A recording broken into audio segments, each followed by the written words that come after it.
Welcome back, everyone, to the Property Journey podcast, episode 18. Here we are again, Roy. Good man, Chris. Let's go. The big news currently, don't know if you heard of it, in the Northern Irish market. I suppose it's mainly towards estate agents, but we have a new rival website just been launched there. I don't know if you've heard about it, Homes NI. Home NI, yeah. No, I think a bit of competition's always good. I know certainly there's been a big war between estate agents there. They were dominated by one search engine in particular. So interesting times. And I was going to say, because obviously the big news previous to that was the fact that we had the merger deal there between Property Pal and Property News.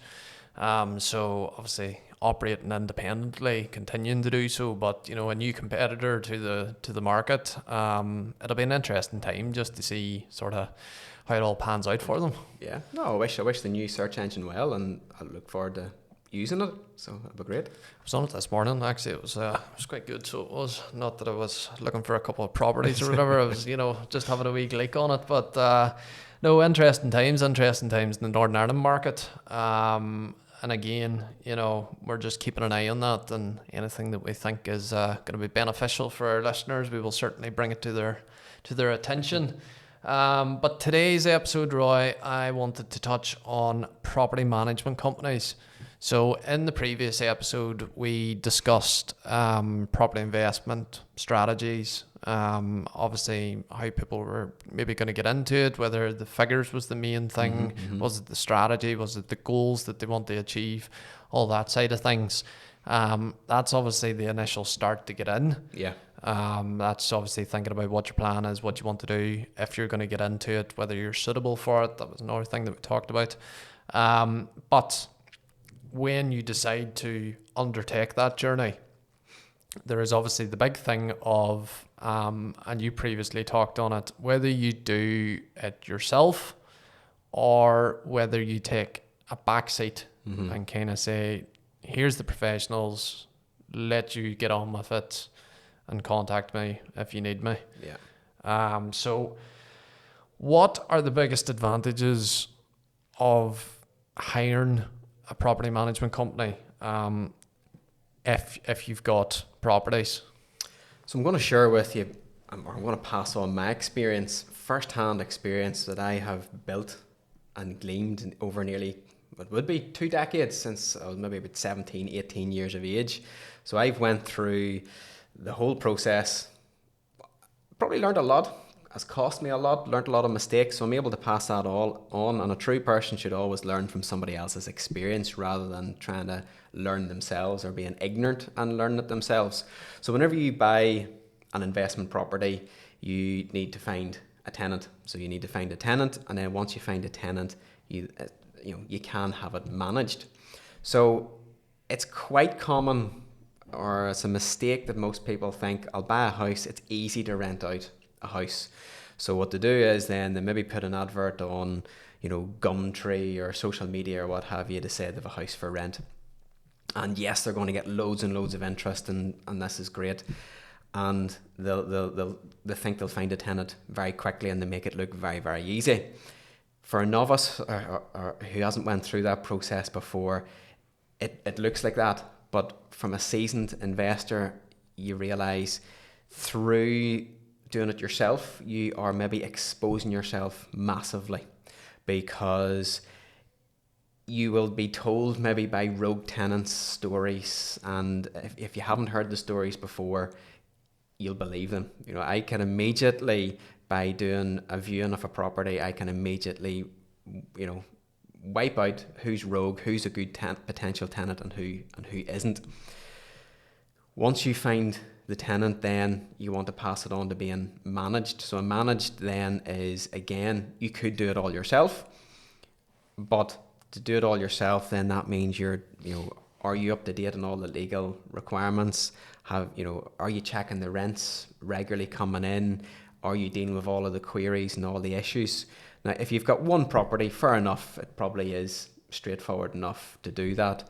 But once you start getting into multiple properties, then, and you're a true investor, it doesn't make sense. Completely, it does not make sense to look after your own portfolio. And obviously, to give a kind of nearly like a bit of a background, some property management firms will offer, say, rental or tenant finds only. That's the only service that you know they can offer. If you are struggling to find a tenant, you can contact them. They'll find you a tenant, and then you can continue on managing the property yourself. Yeah. Some obviously do, say, rent collection services where you can specifically ask them, "I need you to collect the rent for me, pass it on to me," but they'll still deal with the, say, maintenance issues or any of the other stuff essentially. Or the flip side is the management company then takes on it all. Yes. Where you kind of go, no, I want nothing to do with this until you send me whatever I'm due. And any maintenance, any issues, anything, tenant queries, whatever it happens to be, it all runs through a property management company and they deal with it. Yeah. It's... You break it down into two, as you say, finding the tenant and then the management side of things. So finding a tenant, you know, an agent is going to have access to a database of potential viewers. They're going to be able to know, have a gut instinct who's right, who's wrong. They're going to have a full vetting process. But the big key thing is, which a lot of people don't realise, is once you take out your house insurance on that property, if you ever have to submit a claim, whether it may be a burst pipe or a fire or damage or anything like that, the first thing your insurance company is going to ask for is, let's see your tenancy agreement, let's see your check-in report, let's see your due diligence. They want to immediately see that this is a genuine tenancy. If you've went through an agent, all that paperwork is there. If you've done this yourself, you're really exposing yourself. And a lot of times insurance companies, and I've heard it quite a lot, where there's been a massive burst, massive leak, maybe 20, 30,000 pounds worth of damage, and the landlord rented the house out themselves. They had little to no paperwork, or it wasn't accurate. The insurance company immediately just says, no, we're not covering that. So you think by saving a couple of £100 by doing it yourself and it's easy, you end up in the long run, you're going to get badly nipped. So that's, you know, there's probably pros and cons, as you say, in terms of if you've got one property, you may be able to do these, you know, do it yourself. But if you've kind of got that multiple side of things, it would make more sense to kind of bring in those, you know, property management companies. Is there a way that they handle tenants differently to the way that, say, independent landlords would? Or, you know, because sometimes you find there that the landlord, which is obviously the person that owns the house, will probably have a slightly different relationship with the tenant. Yeah. Because it's kind of, they're dealing with them maybe in an interaction day to day, you know, possibly day to day or week to week or whatever it happens to be. So is there a slight difference then between the, you know, a management company dealing with it than the landlord independently? Well, before I go into that, it comes down to whether, if you've time and the skill set, do it yourself.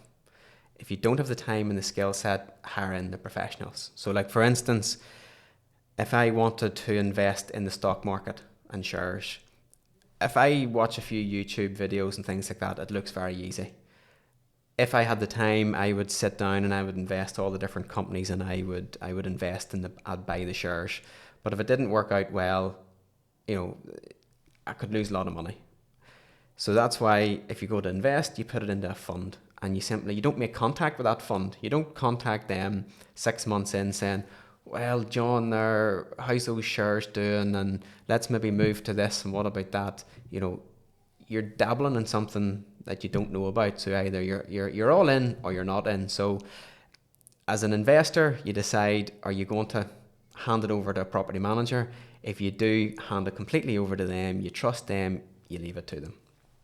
The pros and the cons is having an agent or a manager in place is you have basically, it's a barrier, and that barrier works both ways. So for instance, from a landlord's point of view, there's that barrier maybe stopping a tenant contacting them at inconvenient times, you know, Saturday nights, their heating's not working, Sunday mornings, things like that. Another benefit could be, I've heard in the past, where a relationship builds too closely between a landlord and a tenant, and it maybe means, they get too friendly. So if the rent starts to slip, then there's that friendship whereby I'll trust them, I'll leave it, I'll not go hard on them. Whereas if you have an agent in place, then they're putting that barrier up, saying, no, this rent's late, it needs to be paid. Maybe let's work it out much more forcefully. From a tenant's point of view, you normally find a tenant generally is always maybe going to feel as if they're aggrieved that wee bit more. But without them realising they could work and have an agent on board on their side of things. Because understandably, from a manager point of view, if they have a tenant who pays well, who looks after the house, that's making their job easy. So likewise, if there is an issue, they should be then saying that to the agent, saying, look, listen, you come round to my house, you the next time you're doing an inspection, I'll let you in whenever it suits. I'll be very accommodating. Look at this house, it's brilliant. Come on, work with me. I need this fixed. But will you talk to the landlord? Will you fight my side? And then the agent is going to do that. They're going to go to the landlord and actually hit those points and say, listen, you have a tenant here, rent's paid on the button. The house is absolutely immaculate. They've been there now 3-4 years. Let's do a good turn. Let's get a room painted. Let's put down new carpet, and that re-secures them for another few years. So there's pros and cons on both sides. Yeah. And I suppose then as you say, is that where then a landlord also then needs to look at what property management company they're going to choose, because it's like anything in any business in any industry, whatever it happens to be, you will get good ones and you will get bad ones. Mm-hmm. Or there'll be some that will be better suited to one person but might not be suited to another. Mm-hmm. Is like, what should sort of landlords be looking at if they're going for deciding to choose a property management company? I'm going to be completely unbiased here and give the pros and the cons of a small property agent compared to a big property agent. So for instance, choosing a smaller property agent is going to be very personal. You'll more than likely be dealing with the owner. From my experience, I'm that smaller side. I have a property management business. The landlords have my personal number. They phone me nighttime, weekends. I happily take those phone calls and have chats with them and have that relationship with them. If you go maybe for a bigger agent, you're not going to have that because you're dealing with an employee and you're only going to ever contact them during working hours. Pros and cons of the bigger agent. Again, bigger agent, they're going to have maybe more, in theory, more support staff.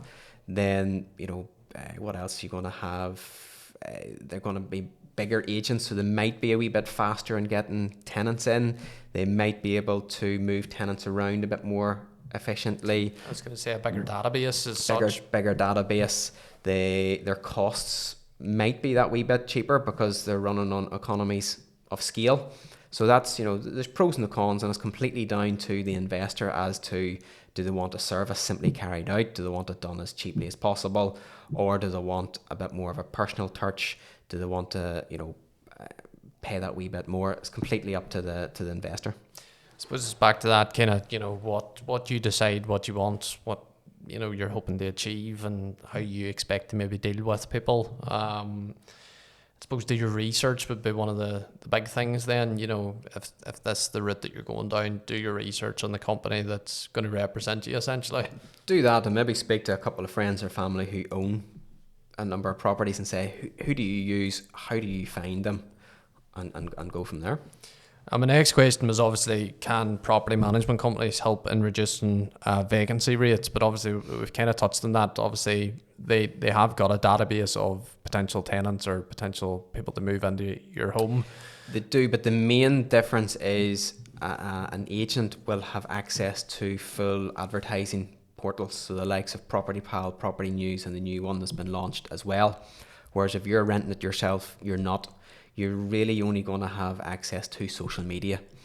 What I have found is over the years is if you advertise through social media, there's a higher tendency to find maybe that rogue tenant who's trying to manipulate or trick you, because those rogue tenants know that if they're going through an agent, they know they have to provide their proof of ID, their proof of address, their proof of employment, their reference, those sorts of documents.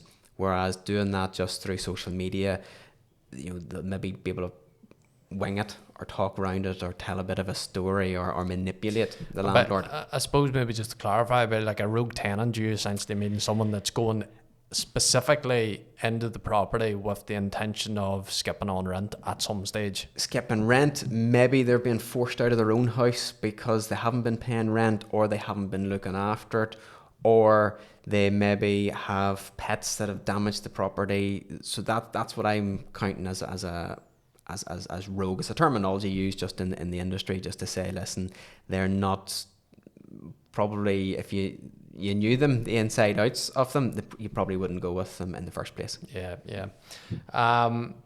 So that's kind of like a brief introduction into kind of obviously what we do want to talk about. I've kind of obviously then pinpointed a few more questions specifically, but the first sort of bunch is landlords managing properties themselves.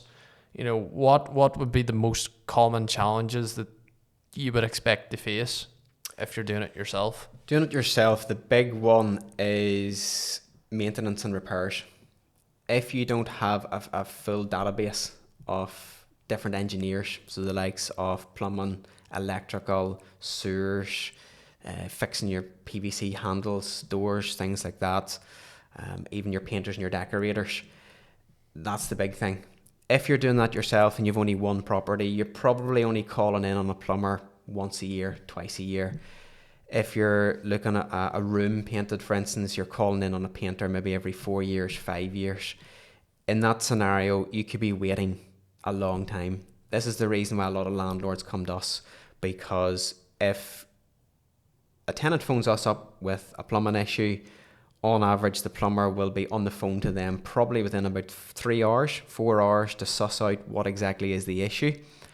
Maybe diagnosing it, sorting it out there and then getting out to the property, depending on the urgency, whether it's that day or within 24 hours.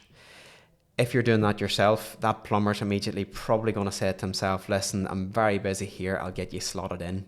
And if you're sitting in the winter months, tenant has no heat, and you don't have anybody else, you're actually opening yourself up to exposure from enforcement from the department.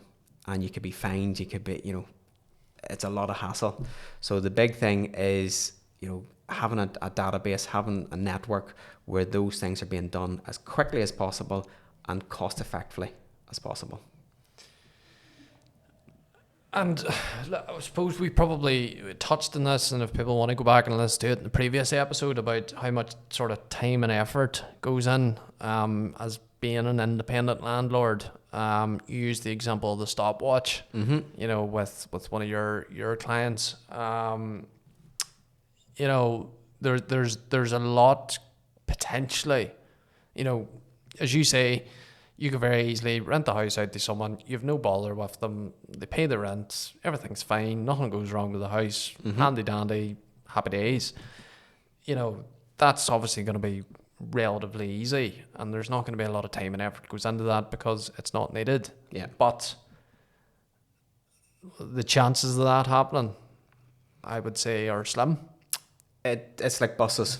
You could have one house and everything runs smoothly for 6 months, 12 months. You could even be as lucky and it runs well for 2 years, but you're always going to go through a spell of problems, vacancies, all the rest of it. Personally, to pass on personal experience, I can always remember, whether it was an age thing, whether it's maturity, whether it's just as life goes, I owned my first house when I was about 17, 18 years of age, and I always remember, you got that text message, you got that phone call from the tenant in your stomach. You always got a sick feeling in your stomach when you had a missed call from the tenant, and you're like, oh no, what's this going to cost me? Because you're immediately thinking to yourself, is the boiler broken down? Are they not paying? Have the couple fallen out? Is this house going to be empty? And you're thinking to yourself, I have a mortgage to pay, I have rates to pay, I have bills to pay. Whereas once you grow and you've the database and it's dealing with a management company, that's all taken care of. Then immediately if the boiler's broken down, I'm not chasing up as a single landlord, chasing up when's the plumber going. In the meantime, I'm taking 20 phone calls from the tenants saying that they've no heating, they've got a baby in the house, they can't get hot water, and you're maybe on holidays or you're trying to do work or you're trying to enjoy your time with your family and you're worrying about this, when's it going to be done? It's really about handling the stress. If you're in a well-paid job or you've got your own business, to be sidetracked from that job and to be sidetracked from that business is priceless. If you're sidetracked for something that's going to be £20, £30, £40 a month, a maintenance side of things, you're going to claw that back and make it. And at the end of the day, if you're paying that management fee, that's offset against your tax. So ultimately, it's not really costing you. And just obviously then to follow up, what risks do management or do landlords take by not using a property management? You've kind of already again touched on some of that where, with a property management firm, they're going to be looking at all the paperwork, ensuring that everything's essentially in place for you. If you're not using them, you have to be very strict with yourself to ensure that you've got that all in place. So there's different things, yes, and if you don't have compliance there, that's what I said there earlier, an example.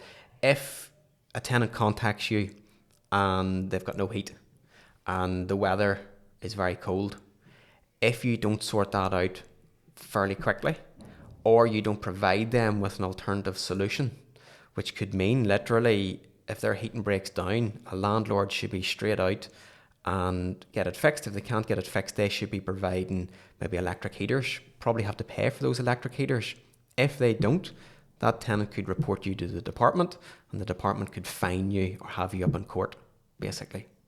So compliance, efficiencies, another, paperwork. You need to be registered as a landlord. Legislation changes. There's one that's just come in there at the minute over smoke alarms. You need to know the ins and outs of that. And if you're not up to date in that, a lot of landlords just wing it as they go along, and it ends up, yes, they could get away with these things for 6 months, for 6 years, but at some point it will catch up with you, and you could be completely hammered. And it's back to again that risk, stress. How are you dealing with those types of things? Is that essentially what you wanted? Is one of your goals? Is it risk-free, stress-free? Is that maybe not what you wanted? It's weighing all that up as to what you specifically want. And if you're happy enough to take that on, as you say, and you think that you can sort it out yourself, then go for it. But if that's not something that you're looking for, a property management company is probably something that you should, if not have already considered, should consider, going forward. I'm trying to, are there certain types of properties or, situations where self-management might be more practical? I suppose that's, again, sort of you can answer that with one, maybe two maximum properties. Mm-hmm. Is that kind of them where, that would be more practical as a landlord if it's one or two? I would always recommend, no matter what, is to have an agent on board to find you a tenant. No matter what, because you've got all the compliance, everything sorted out. After that, as to whether you manage it or whether an agent manages it, it's completely up to your personal circumstances. Yes, if you've one or two, you could do it yourself, but it's down to how much time have you got and, what is the goal? To me, property, I always I bust people's bubble, effectively. There's this myth that, you own a property, it's glamorous, all the rest of it. Property should just simply be treated as an investment. It should be no different to you having a savings ISA, to having a bond, to having a pension. You should simply just put the money into it. You get the report from them every 6 months, every year, make sure everything's going okay, and that's the way it should be. Now, if you have the time and you have the skill set and you want to tinker it yourself, then yes, look after it yourself. And I suppose then, because obviously I'd said there about certain types of properties, there's obviously the rise in the likes of HMOs at the minute, mm-hmm. Which is potentially maybe 4, 5, 6 different kind of self-contained rooms or spaces, you know, which could essentially have 4, 5, 6 tenants, you know, and keeping a track even on that, you know, yes, it may be one building, but you're still managing 4, 5, 6 tenants all under that one roof. There's a lot of time, a lot of, you know, if you go to any of these seminars, you know, they try to say there's loads of money in property, but the way they're trying to make money in property or to sell it is by HMOs. HMOs only suit particular areas, and again, there's a lot of time and effort goes in to HMOs. You know, in HMOs, you have to be regularly checking the property. It could be the case where you're either doing the cleaning in the common areas yourself, or you're organising that. There's checks as in safety checks, records. Not only that, on average, there's a higher turnover of tenants. And then how you find those tenants is generally a completely different platform rather than your typical person renting a house for a year. It's a different type of person, or in a different type of market.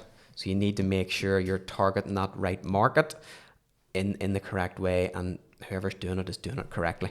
I do intend as well, and I know if anyone is listening to this and they are interested in HMOs and they maybe have been sold the idea of HMOs, I do intend doing an episode with Roy about, you know, talking specifically in more detail about HMOs, and from there we can, you know, if you do have any questions, whatever, ping them to us, and we'll certainly talk about them.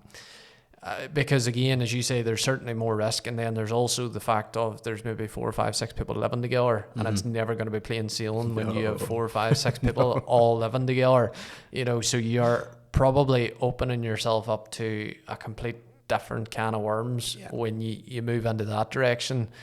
You know, most of the time what we talk about when we're talking about investing in property, and when we're talking about, you know, rental properties and stuff like that, we're talking about a specific one property where maybe a family's moving into, or a couple's moving into, you know, it's maybe a 3-bedroom townhouse or whatever it happens to be, but it's one tenant essentially moving in. HMOs, are a different story. So how can property management services help then, Roy? This is my next section. You know, typically what are they touching on then? What are they dealing with? Is that what their service is offering? I know some offer premium services or gold standard services or whatever. Is that what you decide you want them to organise for you? Again, yes, some agents might have a wee bit more of a unique selling point than others. Ultimately, generally overall, what they do is they collect the rent. That'll be forwarded on to you. You'll get full statements of that sent through to you. They're immediately dealing with, you know, maintenance issues. That's automatically being paid for you out of the rent, deducted out of the rent. You've got a statement for that. That simplifies your tax returns at the end of the year. You should have all your statements coming through every month, and you have that at the end of the year. What else? They are carrying out inspections, and then ultimately then they are on the ball then when it comes to re-renting it for you. Now, some bells and whistles, some other agents maybe throw in bolt-ons. Maybe they help, you know, if you're looking to build a portfolio, they might be able to source you out the right sort of house. They're going to keep you right maybe as to what sort of area you should be investing in, and maybe you could be getting more discounts on the likes of legal fees, your insurance. So there's a couple other things which are unique to agents. And that's actually my next question, was then touching on, you know, are they assisting then with your legal compliance, but also then tenant disputes and things like that, then late rent, all that? Yes. So again, it comes down to the agent. They might have a recommended solicitor that they could send you to. For instance, if the tenant has, you know, stopped paying and you have to organise eviction notices, those sorts of things. Again, on this case, I'm being biased to myself. I effectively give, you know, my telephone number to landlords. So if they've ever any queries, they're able to phone me. They're getting that legal opinion instantly. Sometimes it's not always necessarily they're getting a legal opinion on that property. It could be their own personal circumstance and their own business or whatever, and they're contacting me out of ours. So that's like a unique selling point for me. And then as well, I'm looking after them. For instance, it's not costing them the full price. For instance, if we do have to evict a tenant, and then because we're doing it regularly, then we know the process inside out. But as you say, you know, and you've talked about it yourself, that if you're a good agent will monitor missed payments so that eviction side of things shouldn't, you know, come up. You know, as you say, put a plan in place, ensure that, you know, if the tenant's missed a payment, go to them and say, look, what's going on? Has it been a difficult month or whatever? Put a payment plan in place, and so that, you know, the head's never buried in the sand, essentially. Depending on the agent, some maybe just have basically a check-off process where they're ticking a box every month. I know, for instance, the likes of me, I have software, we go in and immediately if that rent is late, it automatically sends just a friendly reminder to the tenant just saying, listen, we noticed your rent hasn't been paid. This might have been an oversight. Could you pay it? Normally, if a rent payment is missed, probably about 8 out of 10 times, 9 out of 10 times, just by sending that wee friendly reminder, you get the rent payment straight away. Then within about, is it 3 or 4 days after that, they get a reminder saying, listen, this rent hasn't been paid. And then a week later, they get another reminder saying, right, we are now, you've been flagged up. We're now monitoring you. What is the situation there? Phone calls are then started to actually see what is the scenario. Is it genuine? Is it something whereby we then need to put a payment plan in place to work with you? Or ultimately we're catching on very, very quickly. Maybe the tenant's left. Maybe they're refusing to pay, and at that point you have to very quickly act to go through the legal process in getting that tenant evicted as quickly as possible.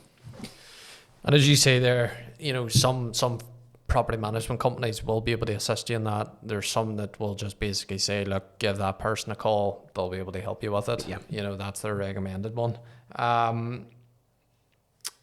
In what ways then can, we've kind of touched on some of these questions, but, you know, property management services, you know, can they obviously help return on investment for landlords by taking away probably the stress and taking away a lot of the risk?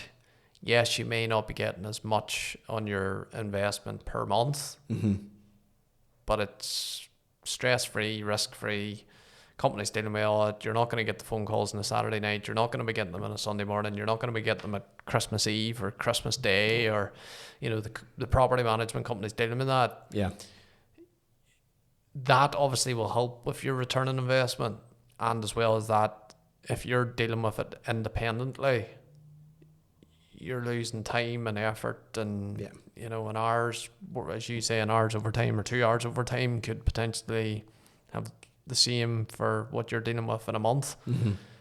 So obviously the answer to my question is yes. Yeah. You know, I grew up, I'm a country person, and I was taught and watched family, neighbours and everybody, you do everything yourself. You know, you're a grafter, and basically it was only as a last resort that you bring somebody else in to do it. And, you know, like my father, all the skills, you know, you painted your own house, you did your own DIY outside, you did absolutely everything. But as I've grown my businesses, I've started to realise there's only so much time in the day that you have. And that worked very well whenever I was young. A very supportive wife who was willing, you know, was aware that I made those sacrifices. I was working every hour possible, doing all these things. But then again, as you continue to grow your businesses, you then have a young family, you can't do it all. And then you actually realise, the penny dropped with me a few years ago, I can't do all of this. And then you start to realise, listen, it actually is more tax efficient to bring somebody else in. So not only are you saving tax, I'm then making, very simply making more money, because then I'm focusing on something that I know day in, day out, that I'm knocking out that sort of work and I'm making that money, rather than me stopping. And it's the mind drain as well. Whenever you're in business, you've got a million things going in your mind, and if you're able to do something straightforward without having to think, that's brilliant. But if you have to stop, take your mind off that track and stop and think about something, it actually becomes inefficient and more costly. So you're just safer, you hand that over to somebody, and that's it. Like, I work with a number of business owners where we systemize their business and their personal life. And just by moving very simple things and removing simple decisions out of your daily life is a game changer. So likewise with property, hand it all over to a pro for the sake of, depending, it could be £40 a month, it could be £60 a month. Take away your tax out of that, what you're saving in tax, it's really only costing you maybe £30-40. Like, what's £30 or £40? It wouldn't even, £30 or £40 would barely buy lunch for two people, and a couple of coffees, you know. You'd be lucky to get half a tank of diesel now. Exactly. It's sort of the last couple of questions on that front was kind of, you know, how do property management companies handle property maintenance and repairs? Touched on that. They've got a team in place, you know, they're contacted by the tenant, they're straight on then to the repair guys, or the repair guys are then on to the tenant. What's the problem? You know, what's happening? Right, we need to call out, need to get it fixed, all handled, don't have to worry about it. Yeah. And I'm guessing then we've obviously touched then on setting. Do they set rent? Do property management companies set the rent, or is that up to the landlord's discretion as to how much money is being charged? Good point, actually. Some landlords, if you're doing it yourself, if they're starting out, what they might do is they'll say, right, well, this is how much my mortgage is, this is how much my rates is, this is how much profit I want, this is what I'm going to charge. The market determines the rent, so you have to look at what else there is on the market, and you compare your property to that, and what's the supply and the demand. So sometimes setting expectations with landlords is a big thing, because they maybe think, oh, I would like to get £800 a month, but you have to be a wee bit forthright to them and say, right, well, here's a property at the end of the street that has a brand new kitchen, brand new bathroom, has been fully repainted. They're charging £800. So let's be realistic here. How can you charge £800 if your kitchen is from 20 years ago and your bathroom is the old green coloured ceramic one? You know, there's the expectations there. So the market determines the rent with a wee bit of common sense in between. And then it's a matter of what's your goal. Some landlords are maximise the rent, get the tenant in, get the highest rent. Other landlords are, well, let's have a strategy in place here. Maybe let's have a slightly lower rent, provide a real good product. So maybe that house that was at £800, provide the same sort of house, but maybe charge £750. So that means you're lower. You've the tenant in, you've a real good product, and then there's really no need for that tenant to leave. Why would they leave? Because if they're going to leave, it's going to cost them more. So it's all about what your long-term strategy is. And your property manager will obviously be able to help sort of guide you through that. Yeah. Other question is, what was worse, the green ceramic or the salmon pink that you used to get those bathrooms? I still see them. I think I could live with the green one. The pink one's just no. Whoever thought they were a and great the idea? Remember the B-days? Oh, do you? Nightmare. God. Whoever's idea that was, I don't know, needs to take a hard, long look at themselves in the mirror. Right. Impact on renters then, sort of last batch of questions here. How does obviously then the involvement of a property manager, management company affect obviously then the rental experience? My thoughts on this was, is it slightly easier to deal with a management company on the fact that the chances are they're going to be kind of 24/7 to a certain extent? Yes. Generally, I suppose, yes, maybe expectations. Sometimes tenants feel that if there's an agent there, they're getting a 24/7 service, or it's like a hotel where you phone down to reception and say, my TV's not working, can you send an engineer up? It's not really like that. So yes, you are getting somebody that's answering the phone, they're answering an email, and maybe able to diagnose it. Like, for instance, if a phone call comes in, you know, quite a few of them were diagnosing fairly quickly, straight away, without actually sending out an engineer, because we've got that experience. So maybe from a tenant's point of view is maybe just remove that expectation, in that you're not going to get somebody out to you straight away, but on average you will be getting an engineer probably faster than what a landlord would be organising themselves. Well, I suppose, yeah, like, if the management company's picking that up first thing in the morning, the chances are they're going to be dealing with it first thing in the morning. Yeah. If you've got a landlord that's independent, the chances are they're getting up, they're going to work, they're then checking their phone or checking their emails or whatever and realised, oh, I've got a problem here, but they're stuck in work and, they're having to do their day-to-day job before. And then they're maybe starting to phone round 2 and 3 plumbers, when can you do this? And then being told, oh, I'm up to my eyes, it'll be next week, and you're phoning round. And before you know it, it could be mid-afternoon or late evening or potentially the following day before you're even getting someone to come out and look at it. I suppose, does the property management side of things then, on a renter's perspective, those, typically they'll handle tenant requests, maintenance issues, but obviously will there be a lot more of a sort of seamless process when it comes to rent renewal and stuff like that then, if they're dealing with a management company that's going to be kind of fairly on the ball then? Generally, yes, and it is always, again, having somebody in between for the negotiations is always, helpful. To share an example with you, I don't know if you ever go to buy a car, particularly I think I've noticed it more so in a new car. You're dealing with a sales person, and there's always that barrier between them and the manager, and you always ask them a question and they're not able to come back to you to say, oh, I don't know about that, I'll go and ask my manager. And what they do is then they go into their manager's office. 9 times out of 10 that manager's probably not even in the office, or they're going in and they're having the crack and they're talking about the football, and then they're coming back saying yes, or they're saying no. But all it is a sales trick to say, it's a barrier where they've put it to somebody.